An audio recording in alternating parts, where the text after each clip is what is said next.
Ireti Kingibe for bringing this to the fore.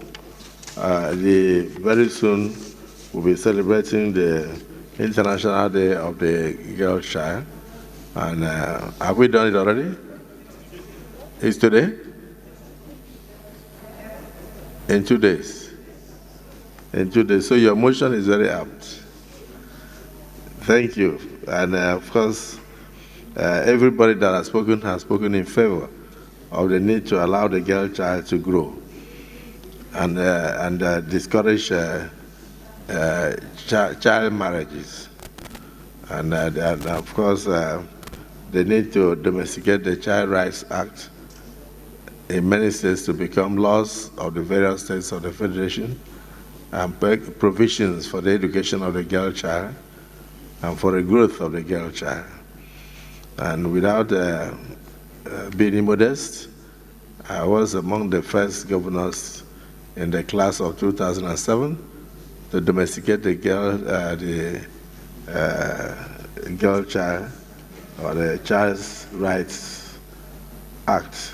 I made it, I signed it, and I made education compulsory for all children, particularly women.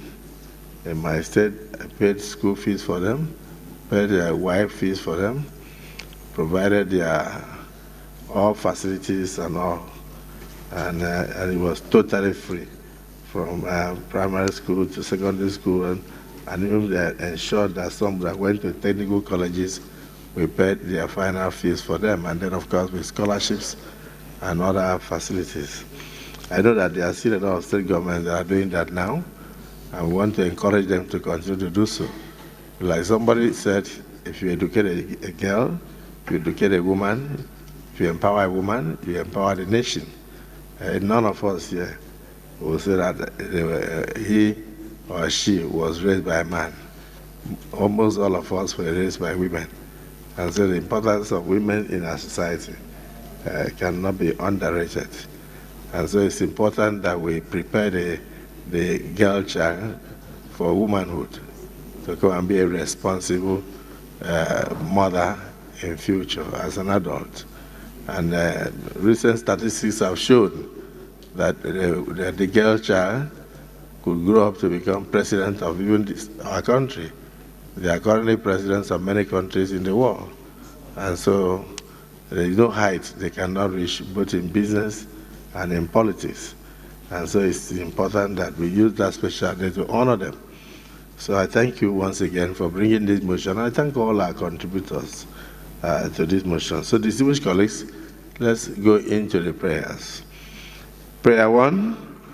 Urge the federal government of Nigeria to declare a state of emergency on the protection and welfare of the girl child to address the educational, health, and safety needs of the young girls across the Federal Republic of Nigeria. Those in support of prayer 1 say aye, and those against say nay. The ayes have it. Prayer 2.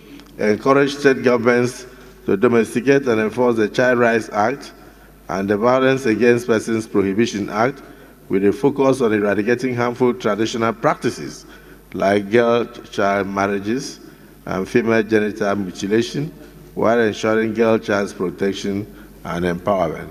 Those in support of prayer 2 say aye. Yes, amendment? To prayer 2. Go ahead. Mr. President, amendment to prayer 2.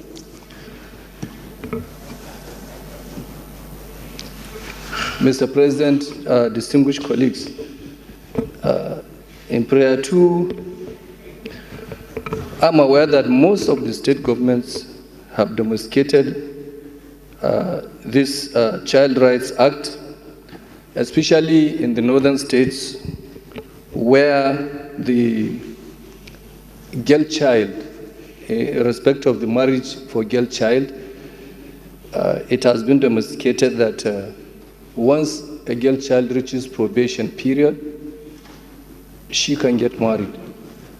And this is not a traditional practice as it is highlighted here in prayer